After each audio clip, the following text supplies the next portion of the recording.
en Alberta et ça veut dire la framboise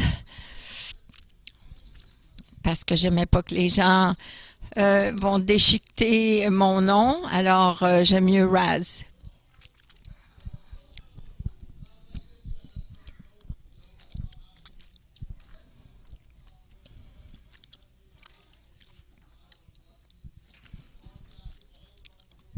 Mon nom a déjà été mal utilisé et proclamé euh, sur la télévision qui s'appelle le site God TV.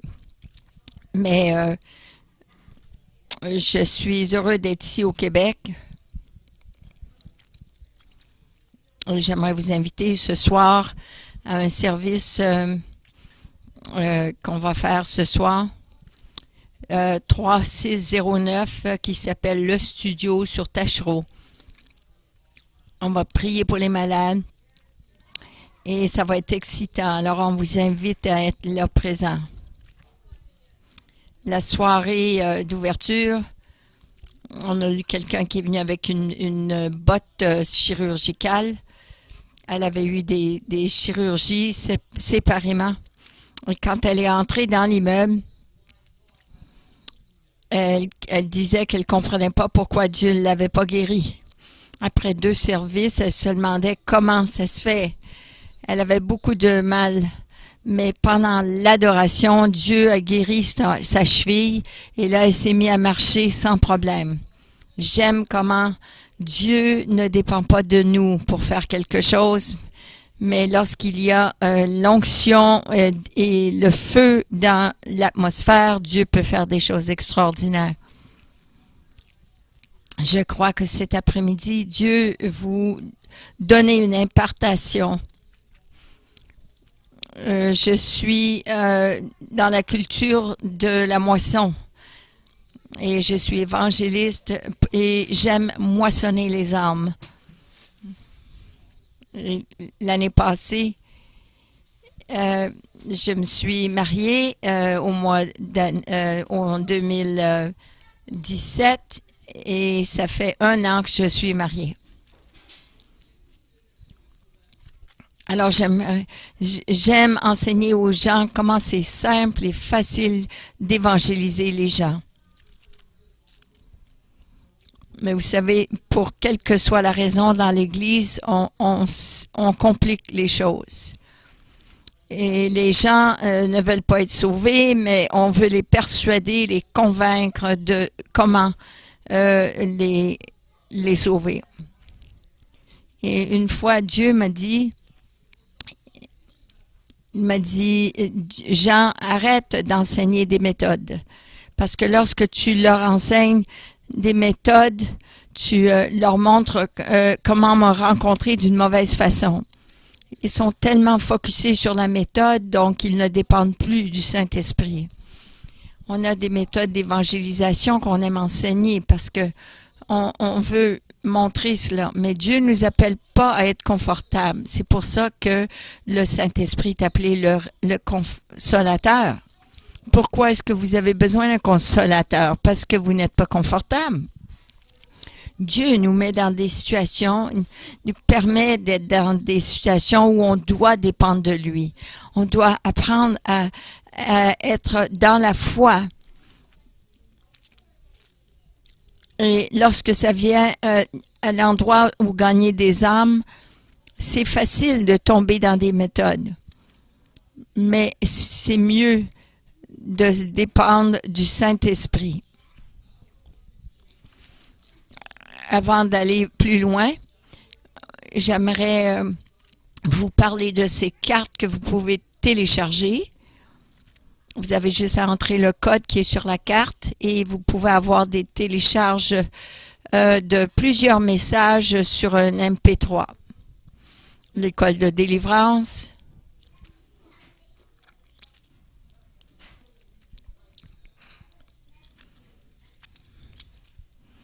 Mais je sais que les gens n'aiment pas le terme délivrance, ça leur fait peur, mais vous savez qu'on a un ennemi et cet ennemi n'est pas notre ami.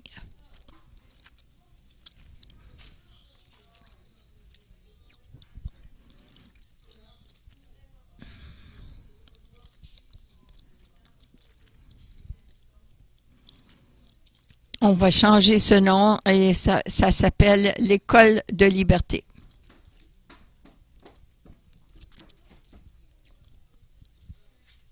Et on apprend la différence entre posséder et le terme oppressé.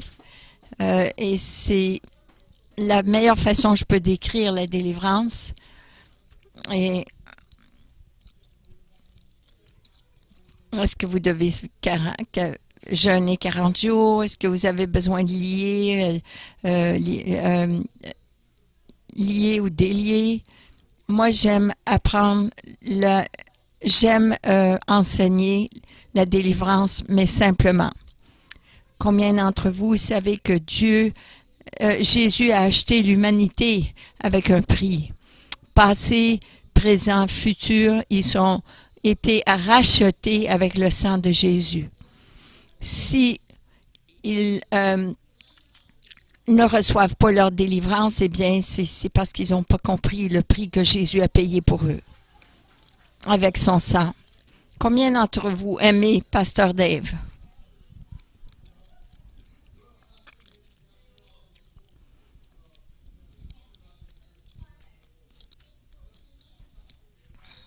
Imaginez que Pasteur Dave a une maison dont il possède et moi je signe un bail pour louer sa maison. Mais dans cette clause, dans ce bail, ça dit vous n'avez pas le droit de sous-louer à d'autres personnes ou d'avoir plusieurs locataires. Aussitôt, vous savez que le propriétaire il vient à savoir cette information et il va nous mettre dehors. Qu'importe le nombre de locataires que j'ai là, ça ne m'appartient pas, je ne peux pas rester là.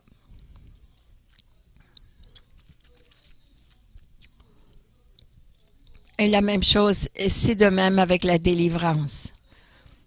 Nous avons un bail céleste qui dit qu'on n'a pas le droit d'avoir de locataires, qu'importe, on n'a pas le droit de faire cela parce que c'est de l'activité illégale.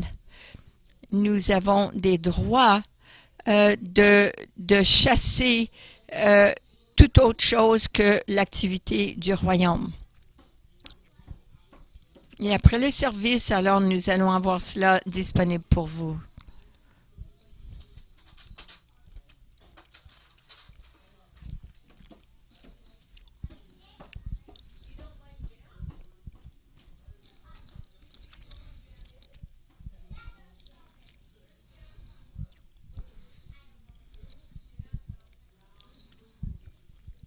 L'évangélisation, c'est comme un mauvais mot dans l'Église aujourd'hui.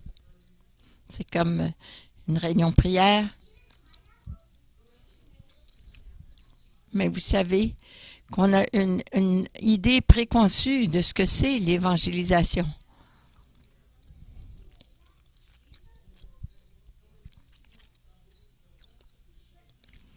L'évangélisation, voici la définition. C'est d'être tellement en amour avec Jésus que vous laissez les gens voir ce que vous avez comme relation avec lui.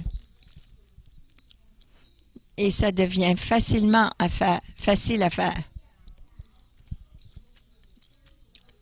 On a besoin d'enlever les filtres de notre idée de ce que c'est le succès. On m'a déjà demandé, est-ce que tu sais comment avoir la réussite 100% dans ton ministère? J'ai dit oui. Et quoi? Comment? Il a dit, c'est facile. Tu as juste à changer ton idée, ton aperçu de ce que c'est la réussite. Parce que dans ton idée, tu associes le succès ou la réussite avec la moisson. Mais il n'y a pas de moisson sans qu'il y ait une semence qui a été semée dans une bonne semence, une bonne terre. Vous allez venir, vous allez planter la semence, vous allez l'arroser, mais ce que c'est vraiment, c'est un âme sauvée apporte la réussite.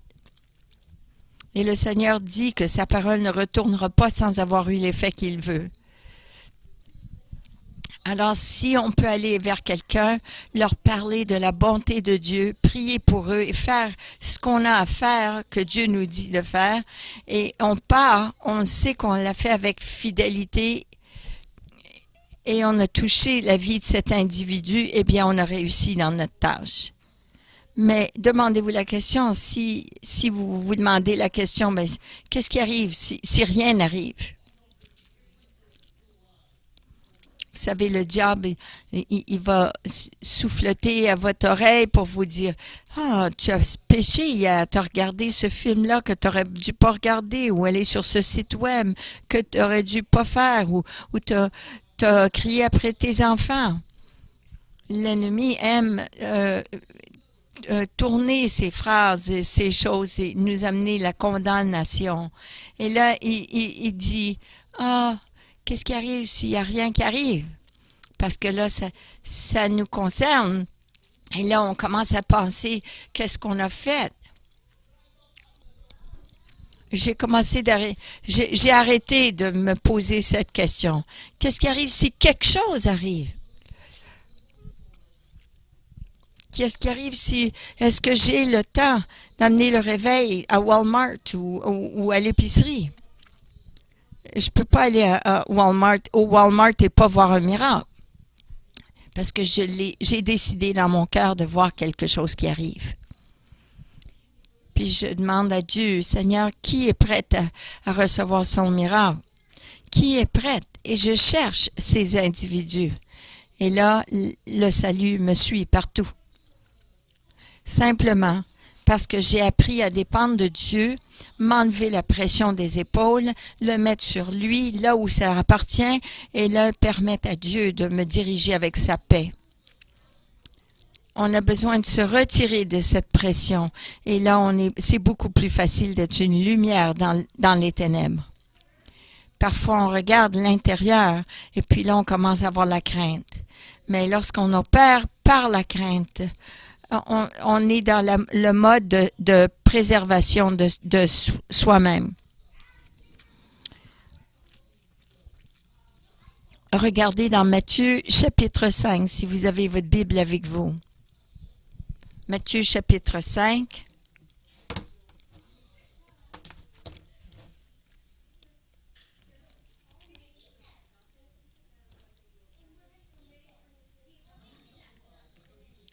Matthieu 5, verset 15.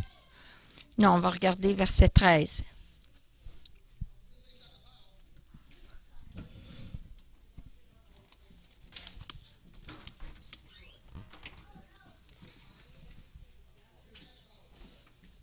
Si vous êtes là, dites chaque part.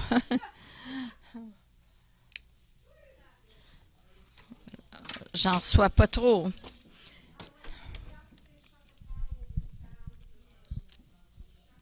Qu'est-ce que ça veut dire, chaque part?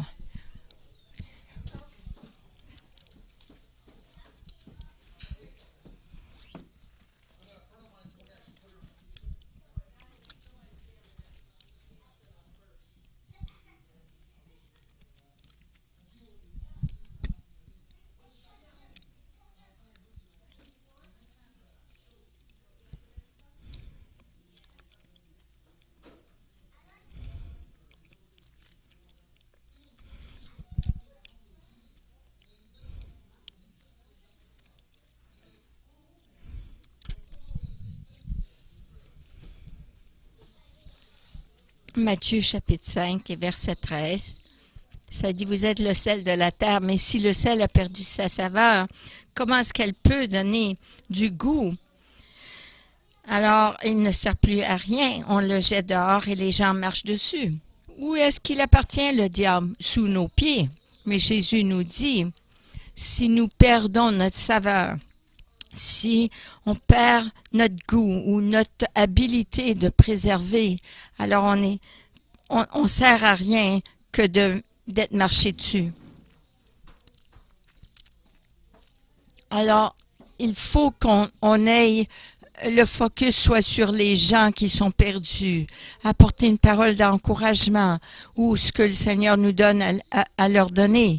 Mais si on est basé sur la crainte, orienté sur la crainte, on regarde à l'intérieur de nous, on est sur le mode préservation de soi.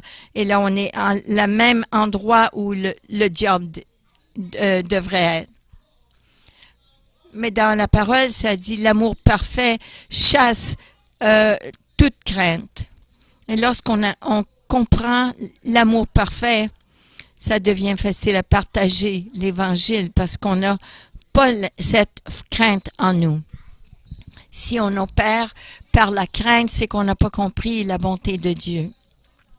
Lorsqu'on on comprend l'amour et la bonté de Dieu, ça devient une joie et un plaisir de partager les bonnes nouvelles.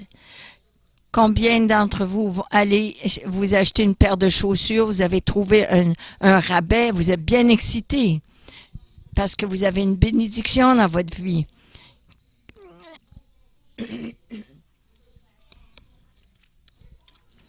Parce que vous avez trouvé quelque chose de bon.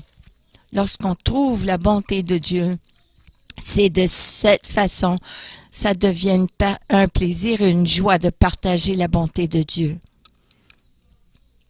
Souvent, on voit la bonté de Dieu, oui, il est bon pour moi. Parfois, peut-être, si je fais les bonnes choses, Dieu est ou bon ou il n'est pas bon du tout.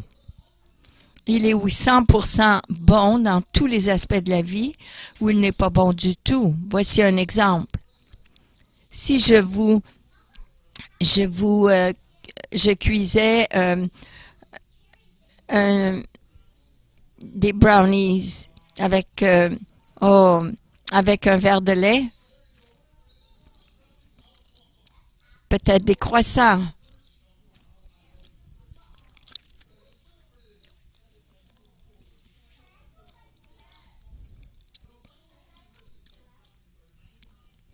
Ces brownies, si je vous disais, étaient 99%. Et l'autre pourcent, vous allez vous poser la question, l'autre 0,1%, il y a de l'arsenic dedans. Il y a du poison dedans. Est-ce que vous allez manger ce brownie?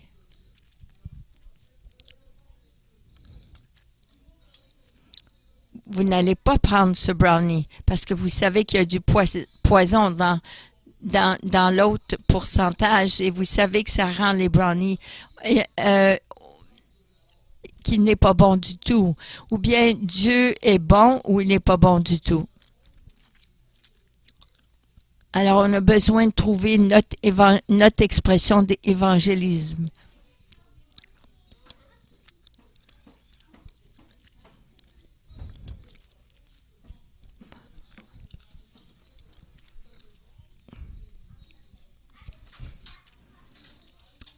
Alors, on a besoin de servir le Seigneur de la même façon, pas avec en faisant que tout soit fait à la chaîne, mais qu'on ait l'expression unique de nous-mêmes. Ça fait seulement 1 an que je suis mariée.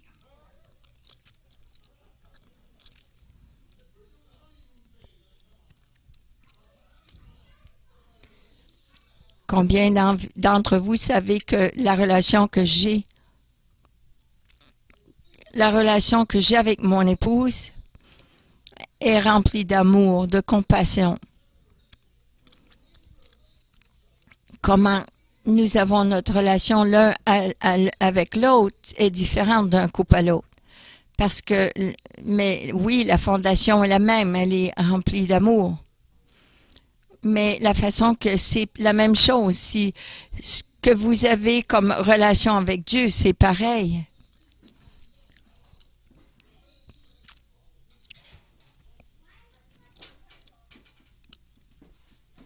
Et Dieu va nous appeler des noms différents aussi, des petits noms.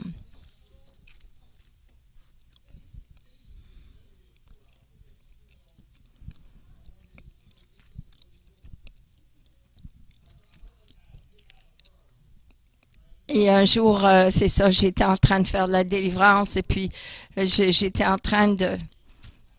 Je prenais autorité sur les principautés de la région. Puis là, le Seigneur, il m'a dit, « Hey, qu'est-ce que tu fais? » Et là, je lui ai donné une réponse religieuse. Puis le Seigneur, il m'a dit, « Je t'ai déjà donné la victoire, alors prie à partir de la victoire. » Alors, chacun de nous a une relation unique. J'aime ça, être dans le surnaturel. Parce que Dieu lui-même est surnaturel. On ne peut pas le séparer de la vie naturelle. Et j'aime ça, avoir des paroles de connaissance, de guérir les malades. J'aime approcher n'importe qui, n'importe où. Peut-être c'est pas votre style et ça, c'est correct. Mais je vais aller pour voir les gens, je leur donne une parole de connaissance et je leur dis, comment tu vas? Et ils vont dire, ben, je vais bien. Et je vais dire, ça se peut que c'est bizarre, mais est-ce que tu as cette condition? Il dit, oui, mais es-tu psychique? Comment est-ce que tu sais ça? Là, je lui dis, je crois que Jésus me parle et je suis un chrétien et je lui partage l'Évangile.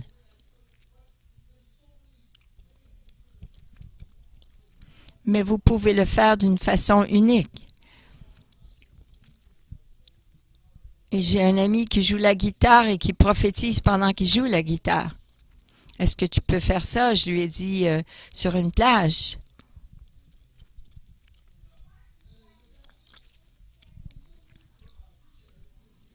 Alors, on a mis 2 chaises sur la plage.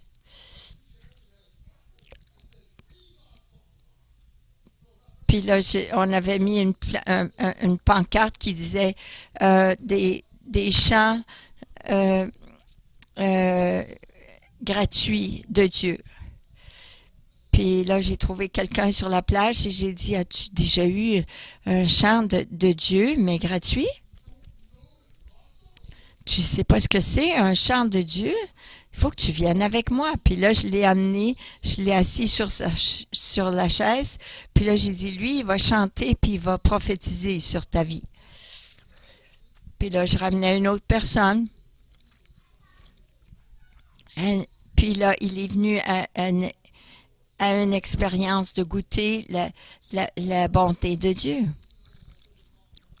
Alors, cette personne partirait, puis l'autre venait. Puis là, pendant qu'il faisait ça, moi, j'allais chercher une autre personne. Alors, je les amenais. Et éventuellement, on avait 50, 60 personnes qui attendaient pour avoir leur chant de Dieu gratuit. Et j'avais un autre ami aussi qui travaillait pour Disney. Il faisait des dessins, il était dessinateur, des caricatures. J'aimerais ça que tu fasses un caractère, mais selon comment est-ce que Dieu voit ces gens-là. Alors, on est allé dans un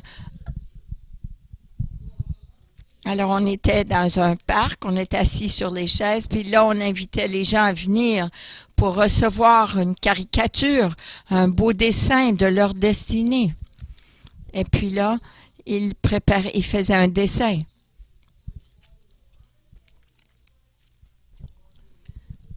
S'ils étaient des personnes qui étaient des écouteurs, ils faisaient des grosses oreilles. Si c'était des personnes de compassion, ils mettaient le cœur qui battait. C'était des façons uniques pour toucher les gens.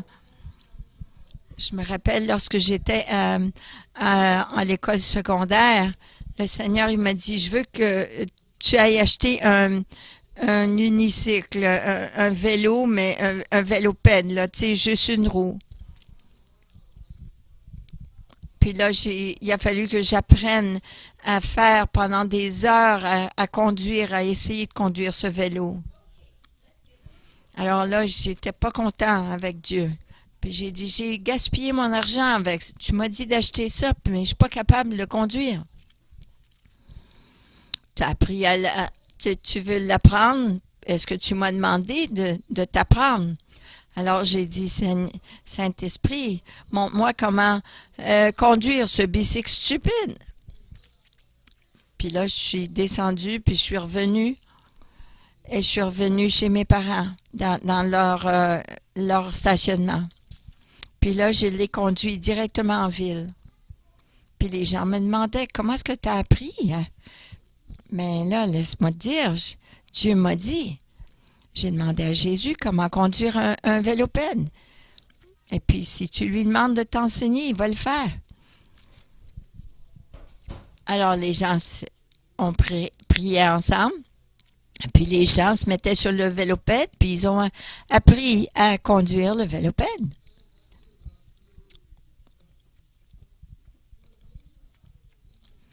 Mais si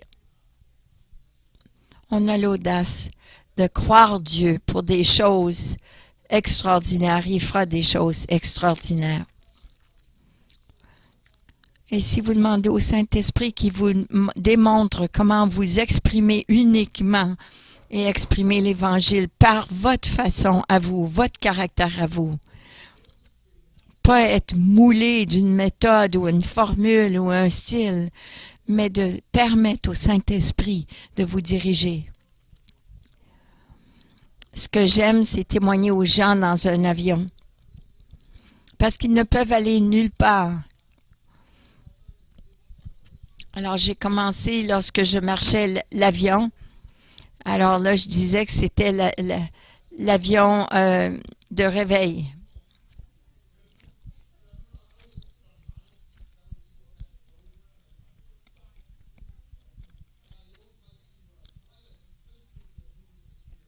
Et j'essaie d'être à l'écoute du Saint-Esprit et de voir comment les gens répondraient à l'Évangile. Moi, je suis la personne qui jase pas mal.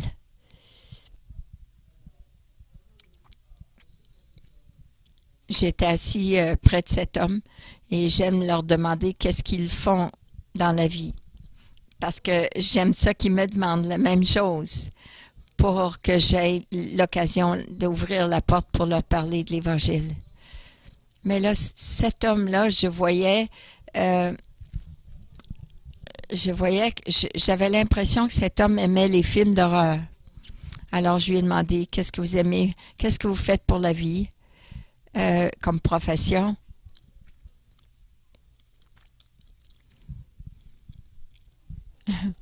Alors, quand il m'a demandé la même question, j'ai dit, oh, je ne veux pas te le dire. Il dit, non, pourquoi? Parce que c'est épeurant. Si je leur dis, là, alors, il a dit finalement, mais c'est quoi tu fais? Alors, je lui dis, je suis un exorciste. Comme dans le film. Pas aussi dramatique, mais oui, je chasse les démons des gens et là, je les amène à la liberté. Êtes-vous un prêtre? Il me demande. Et là, j'ai dit oui, je suis. Puis là, j'ai prié pour lui. Puis là, il m'a posé la question, pensez-vous que j'ai un démon en moi?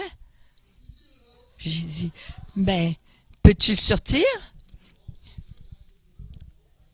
Alors oui, on a fait de la délivrance avec lui, puis sa passion pour les films d'horreur a disparu. Et cette crainte s'est levée de lui. Simplement parce que je me suis permis de voir les choses en dehors de la boîte, de me sortir de ma zone de confort. Notre zone de confort devrait être là où on collabore avec le Saint-Esprit. Il faut qu'on sache que Dieu aime gagner les âmes perdues plus que nous. Jésus a dit à ses disciples, « N'ayez crainte, petites brebis. Mais c'est le plaisir de votre Père de vous donner le royaume. »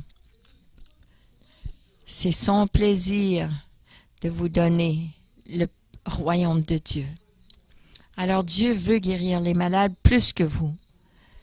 Il veut que vous utilisiez les dons du Saint-Esprit et que vous les activiez plus que vous transformiez votre vie plus que vous. Et cela enlève toute la pression de nos épaules. Lorsqu'on réalise que c'est Jésus qui le fait, nous, on est seulement un vaisseau que Dieu utilise. Parfois, on a cette notion que Jean, je ne suis pas un évangéliste, je n'ai pas besoin de gagner des âmes. Ça, c'est un mensonge du diable. C'est la même chose que si je dirais, je ne suis pas un pasteur, donc je n'ai pas besoin d'aimer l'Église. Le fait, c'est que on a besoin d'aimer les gens à tel point qu'on leur partage la bonté de Dieu. Pas de leur parler du ciel, de leur parler de l'enfer et du feu de l'enfer. C'est le Saint-Esprit qui va convaincre de péché. Notre travail, c'est de manifester la bonté de Dieu. Et en expérimentant la bonté de Dieu, ils expérimentent le salut. C'est la bonté de Dieu qui mène les gens à la repentance, pas la condamnation. Il n'y a pas de condamnation avec Jésus. Alors, on a ces gens qui disent, je ne suis pas un évangéliste, c'est pas ma personnalité. Toi, tu es extraverti. Oui, c'est vrai, une partie de moi est extravertie, mais une autre partie est introvertie. Vous êtes rechargé, je vais vous donner la définition. Votre batterie est rechargée en étant plus avec les gens que d'être seul. De dire que les gens sont gênés et ça. Votre personnalité, vous savez, ne dicte pas qui vous êtes. Vous êtes en Christ. Les gens me disent, ils font, oh, si j'avais ton audace, je ferais la même chose que toi. Je prierais pour les malades et toutes ces choses. Est-ce que je peux être honnête avec vous?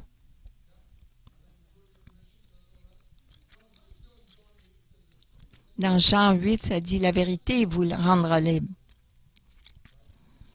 La vérité, parfois, fait mal. Mais regardons Proverbe 28.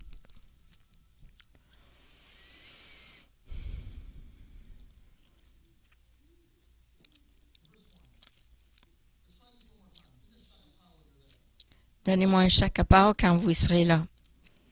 28 et verset 1.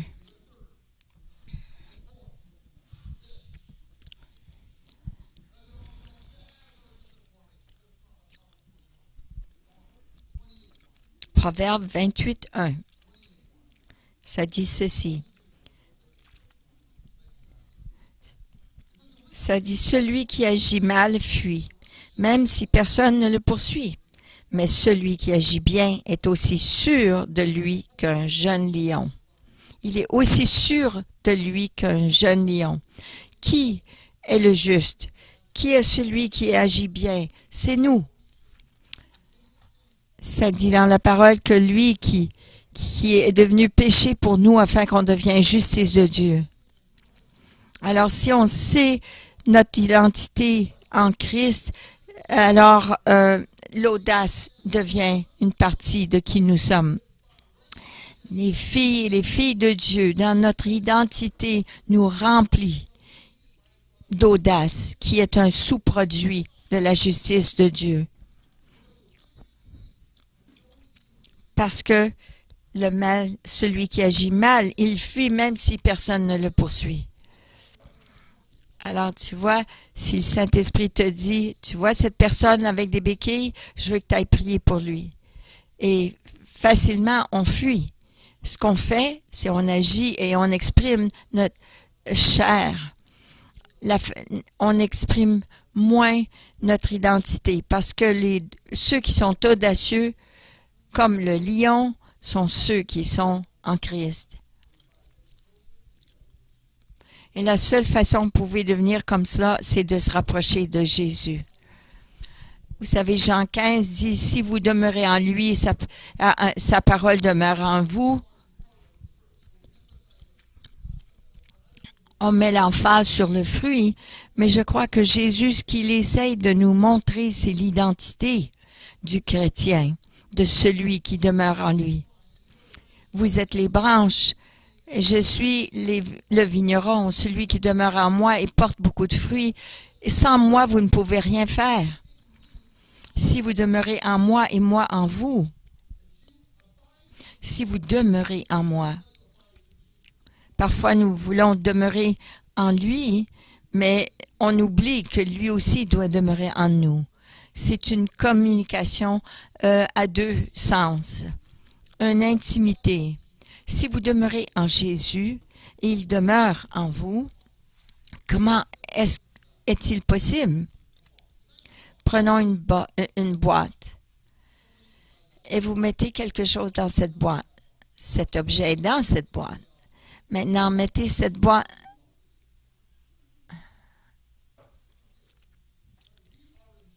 Essayez de mettre la boîte dans cet objet, maintenant que l'objet est dans la boîte. Mais Jésus dit, vous devenez un et vous êtes inséparables. Lorsque les gens vous voient, ils voient Jésus en vous. C'est cette intimité ultime, cette dépendance de Jésus, cette relation avec Jésus, où le focus est tellement qui nous sommes en lui. Et c'est solidifié par lui en nous. Et le fruit de la justice est né de notre vie. Alors là, l'audace devient deuxième nature en nous. Alors lorsque Dieu parle, nous sautons à l'action tout de suite. Nous arrêtons de nous poser des questions. Le problème, c'est qu'on justifie souvent avec notre personnalité en disant, ben voici ma personnalité, c'est comme ça que je suis. Comment j'ai été élevé, mon environnement et mon génétique. Votre personnalité, c'est ce que la création et l'environnement dit que vous êtes. Mais votre identité en Christ va toujours aller plus loin que cela, va aller au-delà de cela, parce que c'est qui vous êtes en Christ qui est le plus important.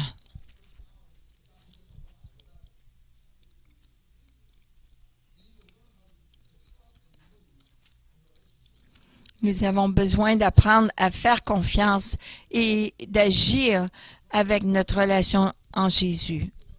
En étant un avec lui, nous apprenons à dépendre de sa voix. Il nous donne des stratégies, comment nous pouvons gagner les âmes perdues avec la personnalité que nous avons. Les gens me disaient tout le temps, « Ah, je suis pas créatif. » Moi, je le disais, « Ah, j'ai pas d'idée créative. » Et le Seigneur m'a dit deux choses. Tu as été créé, Jean, alors tu es créatif. Et en plus de ça, c'est moi qui ai créé la créativité. Comment créatif tu dois être pour être créatif? Tu n'as pas d'excuse parce que moi, je suis créateur et je demeure en toi. Peut-être vous avez l'idée que vous n'avez pas l'habilité, mais le Saint-Esprit qui demeure en vous, il a l'idée. Quand on se positionne dans un endroit où on doit dépendre de lui, ça devient tellement plus facile. Je me suis mis dans plusieurs situations où je ne savais pas quoi faire. Il y a quelques années, le Seigneur m'a dit d'aller dans cette maison de crack où ils vendaient de la cocaïne. Ce complexe-là, puis là, je rentre là, puis j'ai dit, oh, ça va pas être bon pour moi, ça. Puis là, la soirée commençait, puis là, cet homme noir, il arrive, j'avais même pas le temps de partager Jésus, il m'a pris par le collet. Et là, le Seigneur, il m'a dit, demande-lui comment va sa mère. Et c'est la dernière chose que je voulais faire avec quelqu'un qui voulait me battre.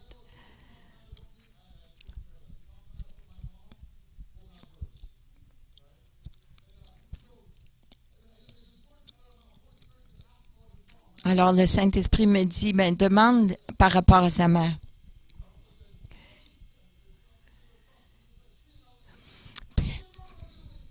Puis là, je demande, qu'est-ce que ta mère est? Comment est-ce qu'elle va, ta mère? Il a dit, qu'est-ce que tu as dit? qu'est-ce que tu viens de dire? Puis là, il dit, comment est-ce qu'elle va, ta maman? Il dit, ma mère, elle a le stage 4 de cancer. Puis là, elle a quelques semaines, elle va mourir. Puis là, j'ai prié avec lui, j'ai prié pour elle. Puis là, ses amis qui l'accompagnaient, j'ai demandé aussi de prier pour eux. Mais là, ce gars qui est en train de pleurer, et puis il leur a donné un air, et puis là, ils se sont mis à genoux. Je ne dis pas vous devez aller dans un complexe où c'est pas bon, mais si Jésus vous met dans une position où vous devez dépendre de lui, il va vous positionner pour voir des choses extraordinaires. Le Seigneur a dit dans sa parole, ne vous inquiétez pas de ce que vous allez dire, je vais mettre les paroles dans votre bouche.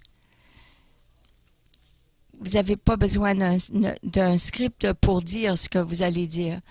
Mais le Saint-Esprit va vous diriger. Il faut penser avec votre cœur au lieu d'avec vos pensées. Et laissez Dieu vous diriger d'une façon surnaturelle.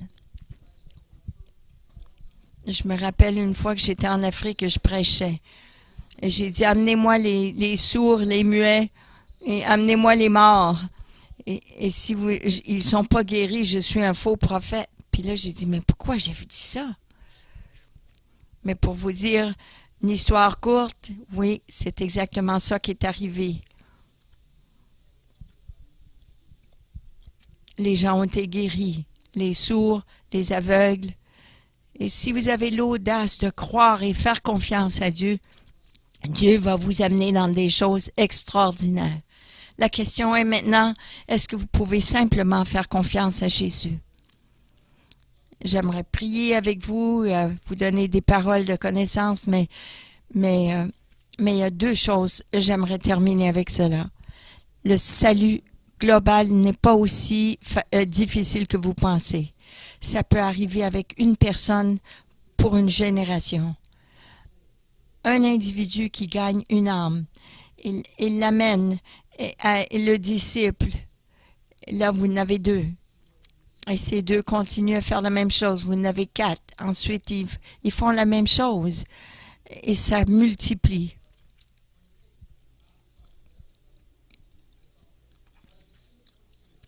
À la fin de 20 ans, vous avez une église de 1 million de personnes.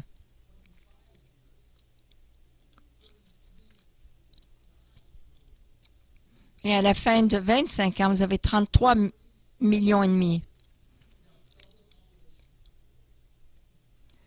Et à la fin de 36 ans, vous avez doublé la population du monde entier.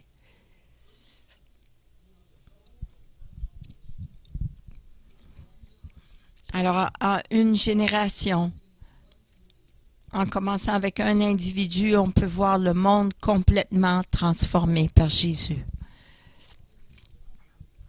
« Combien d'entre vous peuvent dire « Je peux gagner une âme par année » ? J'aime ça lorsqu'on dit « Amenez votre ami au service ». Ça devrait être comme ça tous les dimanches. Personnellement, je crois cela. Qu'on amène une personne. J'aimerais que vous demandiez au Saint-Esprit, c'est qui votre une personne? Ça peut être un collègue de travail, ça peut être un voisin. Est-ce que vos voisins savent que vous servez Jésus? Ça peut être quelqu'un que vous voyez régulièrement.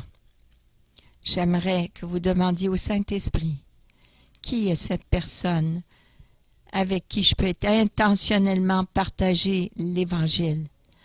Pas comme un petit biscuit, un moule, d'être dans un moule, mais quelle version de Jésus est-ce que j'ai besoin d'être pour leur partager la bonne nouvelle de l'Évangile, la bonté de Dieu?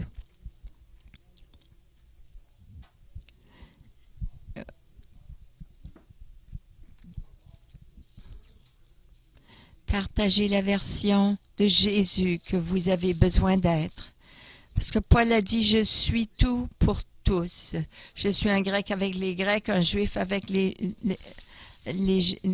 Juifs.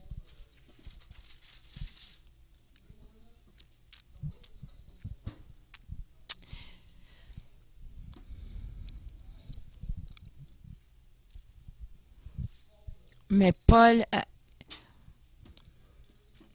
il a dit, même avec les barbares, je suis barbare. Je ne suis pas trop bon pour partager l'Évangile avec qu'importe. Je vais faire ce que j'ai besoin de faire et être la personne que je dois être pour les joindre et les amener à Jésus.